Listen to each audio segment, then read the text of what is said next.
Morjesta vaan kaikille. Moro moro. Kaminon laatikko saaga jatkuu. Joo. Sä oot saanut sen ilmeisesti kasattua. Mulla oli muita hommia tossa. Joo, mä vähän kuvailin tuossa purun ja diagnoosin ja kasaamisen asennuksen. Sulla on tää jotain matskua siinä. Joo, tuossa on matskua, niin voidaan sitä katsella vähän sen. Katsotaan mitä sieltä löytyy. Joo.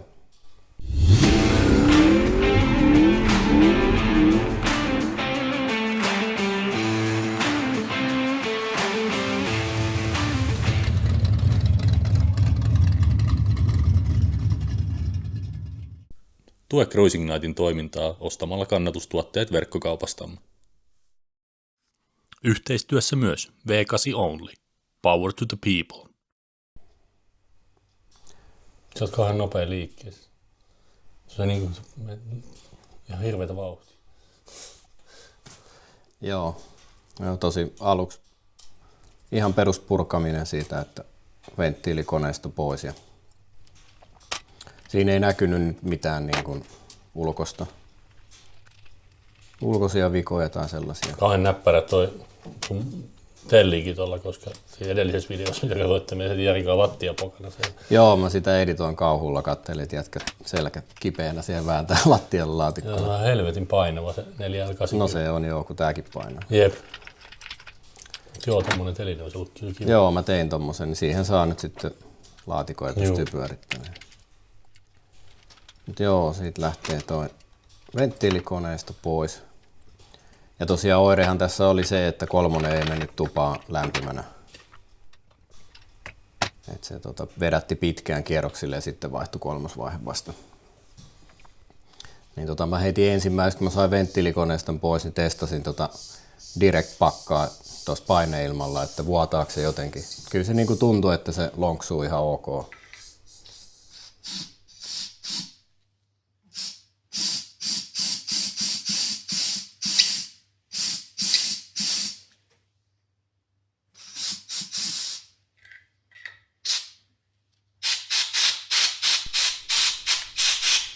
Ja pakin kanavahan oli tukittu, koska tähän on tehty se dual feed modaus. Kerros nyt lyhyesti, mitä se tarkoittaa suomen kielellä. No, sehän tarkoittaa sitä, että kolmosvaihe, niin siinä on sama mäntä, on kolmosvaihteella ja peruutusvaihteella. Ja siellä ne on erotettu, mutta tuossa dual feedissä niin ne yhdistetään sitten ne kanavat. Siinä on enemmän sitten pitovoimaa kolmosvaihteella, kun se työntää tavallaan koko männän alueelta. Se on suosittu modi tässä 400. Joo, ja se voi olla se, mikä tässä oli nyt sit juuri syynä, kun mulla on tosiaan toi Transcom Shift-kitti siinä, mikä tekee itsessään se Shift-kitti jo sen dual feedin niin kuin sillä separator plateillä. Siellä on niin kuin lisäkanavia. Ja mä olin sen lisäksi sitten vielä tonne tehnyt sen perinteisen, että tulpataan se pakin kanava ja jätetään vähän tiivisteitä pois. Eli siinä on pois. samaa vikaa tai juttua yritetty korjata kahdella eri menetelmällä tai saavuttaa. Joo, saavuttaa. Niin kahdella menetelmällä Transcolta selvittelin sitä, niin ne ei suosittele, että siihen tehdään molemmat. Okei. Niin se voi hyvinkin olla, että se vika on mun siinä. Täytyy tarttua tuohon, että se voi olla vika, eli sitä ei ole vielä testattu sitä autoa. No on sillä ajettu tuossa pihalla, mutta en mä nyt lämpimäksi sitä saanut tuossa pihalla niin, ja näin. Että, kyllä joo, se on aika julma talvikeli, että ei me vielä sinne lähetä. Niin, mutta jatketaan tätä purkua sitten eteenpäin. Niin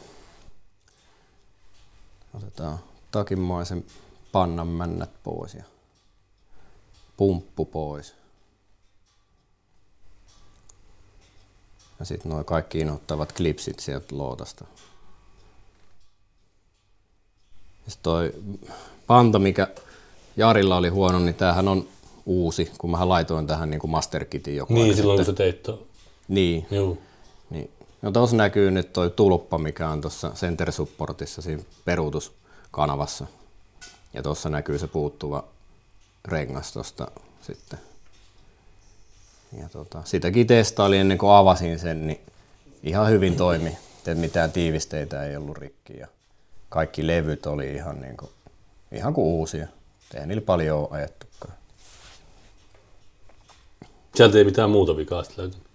En mä löytänyt varsinaisesti minkäänlaista vikaa sieltä. Että tosiaan nuo tiivisteet oli ehjät. Ja nythän mä tein sitten silleen, että mä laitoin takaisin ne puuttuvat tiivisteet sinne ja sitten poistin sen tulpan. Ja Että se saa sitten ihan itse se Transcon Shift-kitti, niin tehdään sen dual feedin, niin katsotaan vaikuttaako se siihen vaihteen vaihtamiseen. Se on aina jännityksellä, kun ei löydä varsinaisesti mitään vikaa. Niin se joo. on vähän hermoja raastavaa sitten laittaa sitä takaisin. Kyllä joo, se olisi ollut pitäisi kiva. sormet ristissä. Että... Niin, mielellä olisi löytänyt jonkun ihan oikean vian siitä. Että... Tässä sä saisit kuvata just noita poteroita. Joo, siinä on just... poteroita, että nämä ei ole ainakaan niin pahanäköiset kuin siinä Jarin luotossa. Joo, ei ne ole kulunut tässä oikeastaan yhtään. Että... Mutta Jarit, sä sait niitä muovikuulia, niin laitoit sen sinne tilaan. Joo, ne tulee tässä matskulla myöhemmin. Niin ei sitten lähde kulumaan. Ja sitä mukaan kun kasailin tonne noita kytkimiä, niin mä testailin paineilmalla niitä. Kaikki pelaa ja toimii. Ihan samalla tein silloin viimeksikin, kun mä sen kasasin. Ja sitten vähän mittailee päittäisvälystä, että se on alueella. Siihen on ilmoitettu joku toleranssiarvo. Joo, on joo. Ja tämä oli ilmeisesti siellä joo. Että siitä eri paksuisia niitä simmejä sit sinne väliin, että se tulee kohdalleen. Siinä on ne muovikuulat. Sonnaks. Joo. Toivottavasti meidän vaihelaatikko ei mene sonnaksi. Häti toivoo, joo.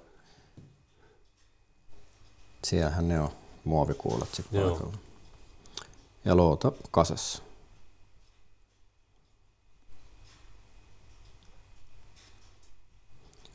Sitten oli tosiaan 20 pakkasta ja piti kamino saada sisälle, niin täytyy tuolla vinssillä sen nykästä, kun sen verran oli kohmeessa, ettei työntämällä, vaikka oli alamäki, niin oikein meinannut lähteä mihinkään. Apu ei voi kysyä tietenkin. No eihän se, kun on vinssi on apuri, niin mikä siinä. Tee se silleen joo, ihan näppärästihän se menee. Halli kyllä kylmeni varmaan ihan kivasti. Kyllä. Nythän siellä on jo pakkanen hellittää. Joo, niin on onneksi joo.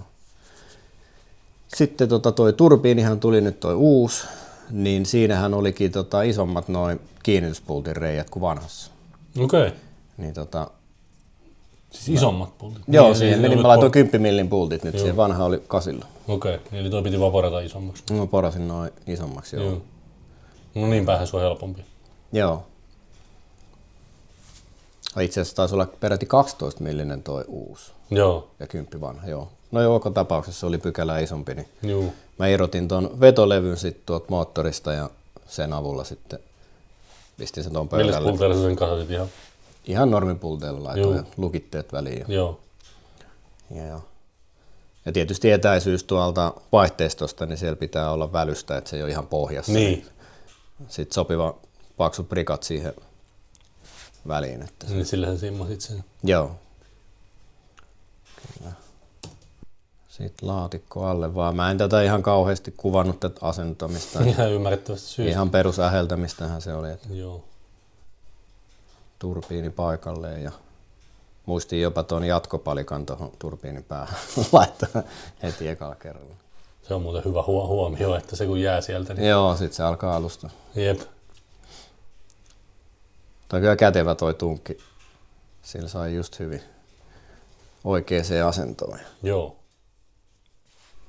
Vähän laitoin liinalla kiinni laatikkoa. Toi voitaisiin ottaa lainaan, kun mennään Impalasta irrottaa laatikkoa, koska se joudutaan tekemään lattiapokana ilman nosturia. Joo, no siihen se kyllä. Nyt mä muuten lyhensin noin kahvat kiitosta ja niin, lisäsin tuohon toiseen kahvaan. Evo 2. Joo. No joo, nythän se käy näppärästi. Joo. Jos oikein alkaisi laiskuttaa, niin laittaa siihen kuusion mutteriin, että voi pulttipyssyllä ottaa. Niin, no joo. Se ei ehkä niin hallittua sitten. Se, joo, ei toi paha homma tuossa ole pyöritellä.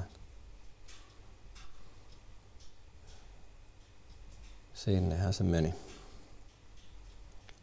Menikö turbiini paikalleen kivuttomasti? Joo, meni.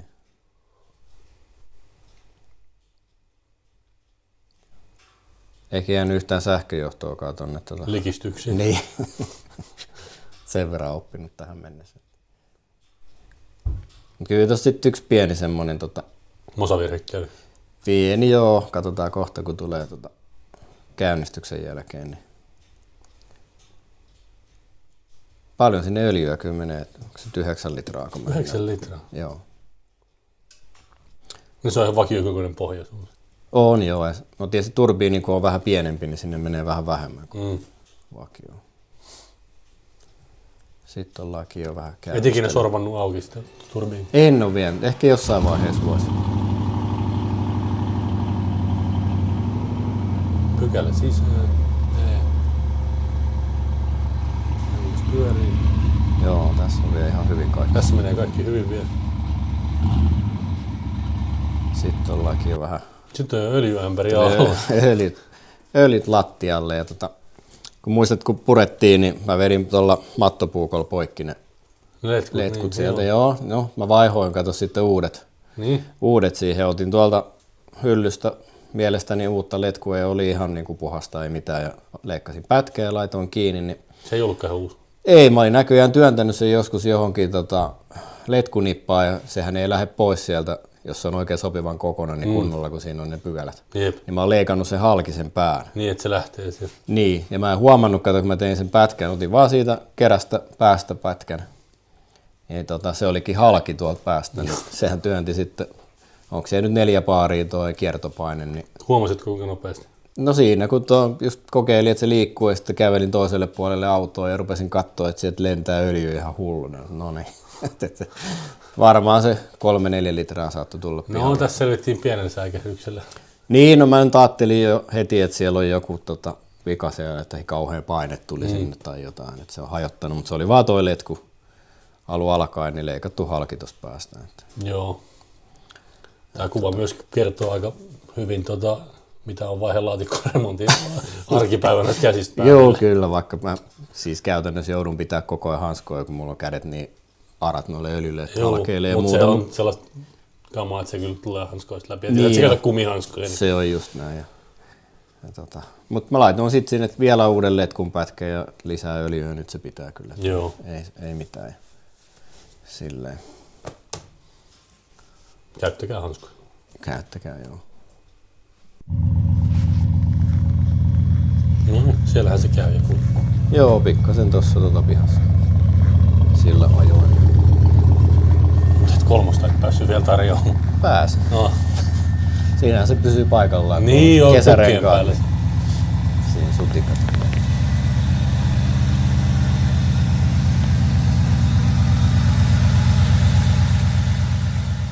Se on sitten nyt testi ajoa vaille valmis.